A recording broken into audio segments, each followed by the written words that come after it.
Okay, folks, Alex and I just realized I didn't start the movie, so we're going to go back over this so fast. Alex is going to be dreaming about this. Okay, so you guys, one of the things we thought we'd do is go over our antibiotics and their targets.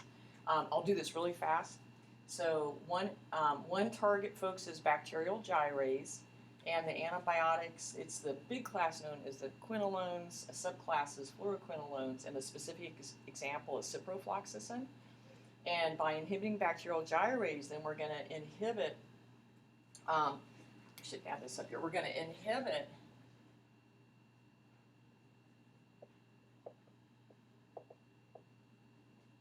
the bacterium from relaxing or relieving the chromosome supercoiling. You'll recall that the chromosome is supercoiled to get it to fit inside the little tiny bacterium. So bacterial gyrase is used to help relieve the supercoiling, and that's going to be necessary for chromosome replication, but for the bacterium divides. And also it'll be important to relieve chromosome supercoiling for transcription. So indirectly you're going to shut down protein synthesis as well. The next target, you guys, is bacterial RNA polymerase. And the group of antibiotics that will shut down the bacterial RNA polymerase is rifamycin or rifampin. They have really good penetrating abilities. They can get to therapeutic levels within abscesses. Also, they can get to therapeutic levels inside our macrophages, and that's really important to treat bacterial pathogens that can replicate inside our macrophages, like Mycobacterium tuberculosis. So rifampin is one of the frontline anti-TB drugs. If we shut down bacterial RNA polymerase, we're going to shut down bacterial transcription, so we won't get any mRNA, tRNA, or rRNA made. So that means indirectly we're going to shut down translation or protein synthesis. The third target, folks, is the bacterial or prokaryotic 70S ribosome. And we know the ribosomes are the sites at which protein synthesis or translation occurs. So if we inhibit our 70S ribosomes, we'll stop translation or protein synthesis in the bacterium. And we had described 4 classes of antibiotics that will target the 70S ribosome, and they include tetracycline, macrolides, like erythromycin, azithromycin, the aminoglycosides, which includes gentamicin, kanamycin, streptomycin, and a group that you probably won't use much because it can cause aplastic anemia in some people is chloramphenicol. So not commonly used because in some people it will cause aplastic anemia. But again, these were the groups of antibiotics we said that would specifically target the bacterial 70S ribosome and should not, at therapeutic levels, shut down protein synthesis by our cytoplasmic 80S ribosomes. Okay, let's see here. And then one last example before we go into the beta-lactams. We also said we can inhibit the bacterial enzymes involved in folic acid synthesis. And folic acid is an important coenzyme required in DNA and RNA synthesis. So if we inhibit those enzymes, then indirectly we're going to have a decrease in DNA and RNA synthesis. And we talked about sequential competitive inhibitors of the enzymes involved in bacterial folic acid synthesis. So the 2 sequential inhibitors were sulfa drugs, and a specific one is called sulfamethoxazole. And another inhibitor of bacterial folic acid synthesis enzymes is trimethoprim. Often these 2 are given in combination, and one of the combinations is called Bactrim. Okay. Now in humans, we don't have enzymes to make folic acid. Folic acid is considered a vitamin. We have to ingest it, right? So one tricky way that bacteria can become resistant to the sulfa drugs and trimethoprim is if they can transport folic acid into their cells from us, basically, from us um, eating the folic acid, and then if the bacteria can, they can actually steal it from us. Okay. All right. So I just wanted to ask if you all have any questions on any of these, because what I was going to do was erase the board, and then we're going to do the beta-lactams. We'll do that enzyme inhibitor worksheet where we really talked about beta-lactams. Okay, so you guys all right with that? Okay. All right. So folks, you'll recall that in metabolism, we had a worksheet that talked about enzyme inhibitors. And what we used is kind of our model was looking at the beta-lactam antibiotics. And we looked at the history of how bacteria evolved resistance to our beta-lactams and how humans responded, what they did in response to the bacterial resistance. So let's see here. So if we start out, and I think we did this in both lecture sections, folks. So this is repetition, but if we start out and ask the question, what is a irreversible competitive inhibitor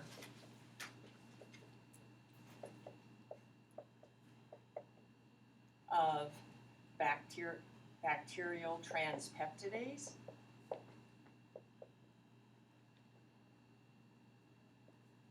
And maybe if I added the first antibiotic discovered by Alexander Fleming.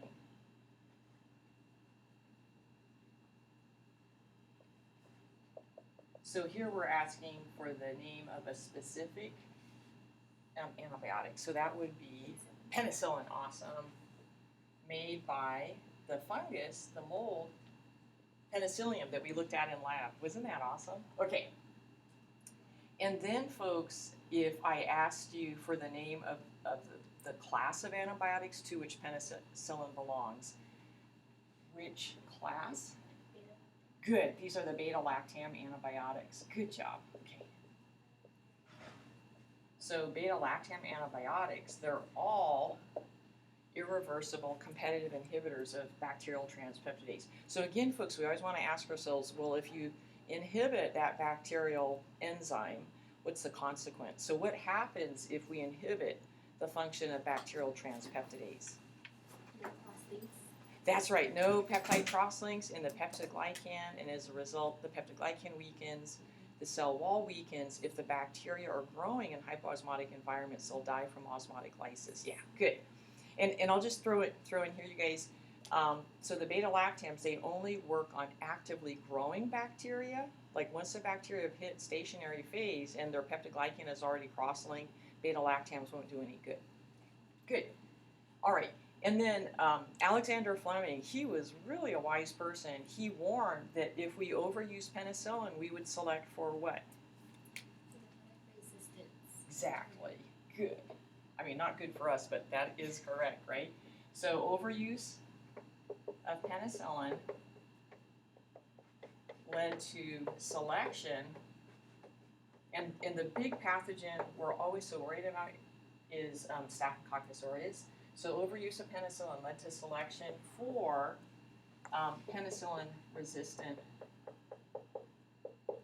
Staphylococcus aureus.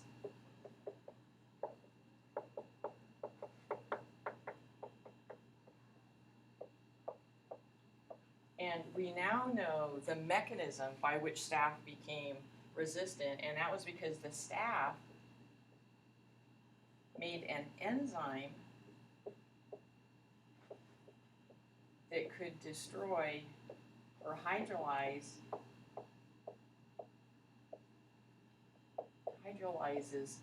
penicillin. And folks, do you remember a couple of what we call semi-synthetic beta-lactams that have broader spectrum? We could use them against gram-negative bacteria as well.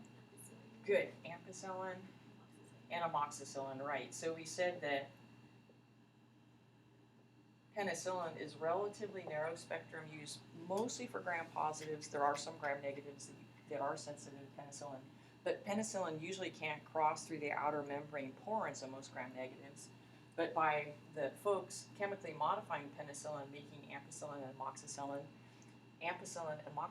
can cross through the outer membrane porins of gram-negatives. So we say that amp and amoxi have broader spectrum or extended spectrum. They're good against both gram-positives and gram-negatives. But the bad news is the enzyme that the Staphylococcus aureus was making, not only could it destroy penicillin, it could destroy ampicillin and amoxicillin. So what's the name of that enzyme? Yeah, exactly. So the Staph aureus was making an enzyme called beta-lactamase, which hydrolyzes penicillin, ampicillin, and amoxicillin, right? And within 10 years, they were getting lots of clinical isolates of Staphylococcus aureus that were making beta-lactamase. And nowadays, folks, you just presume, if you isolate a Staphylococcus aureus from a patient, you just presume it's making beta-lactamase. So you wouldn't use penicillin nowadays on Staphylococcus aureus. So in response, humans had a couple of different strategies. So folks, do you remember the irreversible competitive inhibitor of beta-lactamase? This was one response of humans, was to try to find an irreversible competitive inhibitor of bacterial beta-lactamase that would shut it down, right? Would prevent it from destroying any of the beta-lactams. That's close. That's the second strategy. No, that was really good. This is another compound actually made by a soil bacterium. That's close. That's close. It starts with the C. It's a mouthful. And it's hard for me to spell. So let me see if I can do it. So the substance that they isolated from a soil bacterium is called clavulanic acid. Yeah, so cool. But this was the second set of humans. One went one way and then the other way. Yeah, there was two different strategies. So there was like two different group, I guess, of researchers, and they had two different ideas. So one group of folks thought, could we find an irreversible competitive inhibitor of bacterial beta-lactamase? And again, they were able to find it being made by this soil bacterium. And the substance that turns beta-lactamase totally off is clavulanic acid, irreversible competitive inhibitor of beta-lactamase. And so what they'll do is they'll combine clavulanic acid, and they usually, and I always forget you guys, and I apologize, they usually combine it with one of the broad spectrum or extended spectrum penicillins, and I can never remember if it's amoxicillin or ampicillin. Okay, so what they'll do, folks, is combine the clavulanic acid, and let's just pretend they're going to combine it with amoxicillin, and then that combination, and I believe this was the combination, one of the first that came out, it was called augmentin. So if your patient was infected with a beta-lactamase producing bacterium, you would give them you'd give the patient clavulanic acid and amoxicillin.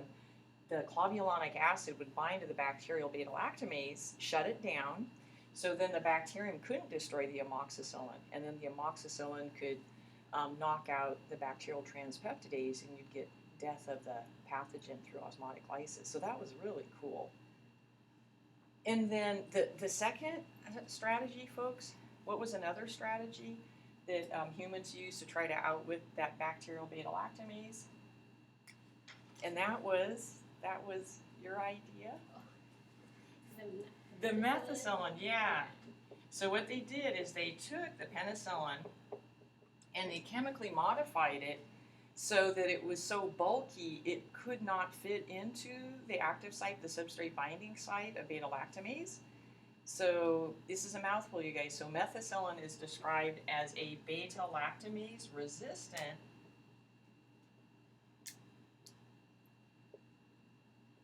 beta-lactam. And I believe that oxacillin is another example. So we kind of see this repetition of this pattern, folks. So did we perhaps overuse methicillin? Yeah, right. And so as a result, what did we select for? Yeah, we selected for methicillin-resistant Staph aureus. So, folks, I'm gonna erase this top part, okay, just so we can follow through with this. So, one of the things I think that initially humans forgot were how quickly bacteria replicate. And that means that because they're replicating at a really high rate, as a population, there's a lot of genetic variation introduced, right? Because remember, even though DNA polymerase proofreads, there's still that background mutation rate. So it wasn't probably less than 10 years when what type of Staph aureus was being isolated from infections. So it has to do with methicillin. Yeah. So then we have evolution of MRSA. And what's MRSA stand for? Methicillin, good. Methicillin resistant Staph aureus. And initially this was a real puzzle because folks were thinking, well, methicillin isn't destroyed by beta-lactamase, so how is this MRSA resisting, the beta-lactam methicillin? And so it was discovered what had happened is that MRSA, they're mutants, and they have a mutant transpeptidase, the gene for their transpeptidase has a mutation which changed the amino acid sequence. So the transpeptidase has a little bit different form. It can still function, but the key is that beta-lactams, none of the beta-lactams can bind to the mutant transpeptidase. So through mutation, the target of the beta-lactams was changed just enough. Oops. The mutant transpeptidase, the shape was changed just enough so that the beta-lactams could no longer bind to the active site, right? So, but to me what's fascinating, the transpeptidase is still functional, right? It can still form crosslinks in the bacteria, right? So again, this is almost like, I think of it like as the evolutionary cha-cha-cha. Like the bacteria present us with a challenge and the humans respond, they find a strategy, and then the bacteria respond to our solution, right? They evolve some way around it, and then the humans hopefully will be able to keep thinking of solutions, right? Because this process is never going to end; it just keeps going and going. Okay, and then a bonus question is, you guys, because we mentioned it ever so briefly, is another beta-lactam-like antibiotic class group. They're called the carbapenems. Carbapenems. Can I spell it? Carbapenems.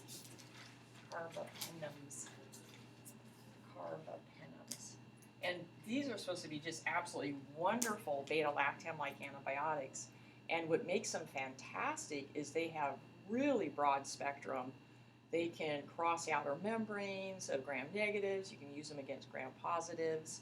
And what's awesome about them is that they're very resistant, or at least before, they were very resistant to a wide range of beta-lactams. Excuse me, I said that wrong. They're very resistant to a wide range of beta-lactamases. It turns out different bacteria will make different types of beta-lactamases.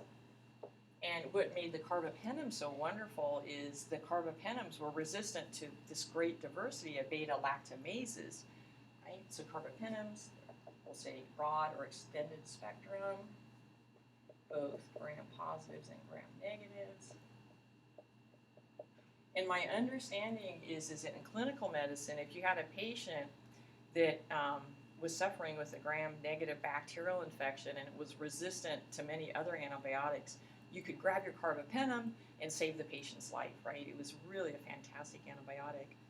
But right? I mean, we know the evolutionary cha-cha-cha, right? So what did the bacteria evolve? Carbapenemases, right? And so this is really bad news for us humans Because as a result, now some bacteria are what we call pan-resistant. They're resistant to every antibiotic we have, including the carbapenems, because we've selected for these carbapenemases. So again, just a term, you guys, that we're really worried about are pan-resistant bacteria. And pan-resistant mean they're resistant to every antibiotic we have. And sadly, it was, I think, a couple of summers ago, there was a woman in Nevada that died of a pan-resistant bacterial infection. So this is why we have to, keep doing the research, keep trying to come up with new approaches to kill these resistant bacterial pathogens. And I'll just put a plug in, you guys. One exciting area is the use of bacteria viruses, bacteriophage. This was a technique developed in the former Soviet Union before we had antibiotics. They were looking at the use of bacterial viruses to kill bacteria. And then once penicillin and all the other antibiotics were discovered, people decided, oh, we don't even need these bacteriophage to kill the bacteria. But now with these pan-resistant bacteria, now people are so interested in looking at, they call it phage therapy. Phage, or bacterial viruses, we'll be talking about in lecture after our lecture exam too. And it's really exciting. They're having some wonderful results using bacteriophage to kill antibiotic-resistant bacteria. So it's kind of a more holistic way of doing it. Okay. So folks, I tell you what, I'm going to stop the movie. I'll try to do this review in smaller bits, so maybe people just want to look at antibiotics, or the next thing I thought we could do is go over metabolism, like look at glycolysis, fermentation, and then look at aerobic, anaerobic respiration, and just really quickly oxygenic photosynthesis and anoxygenic photosynthesis. Okay, so we'll break this movie up, folks. Okay, so I'm going to turn this off for now, and then we'll come back.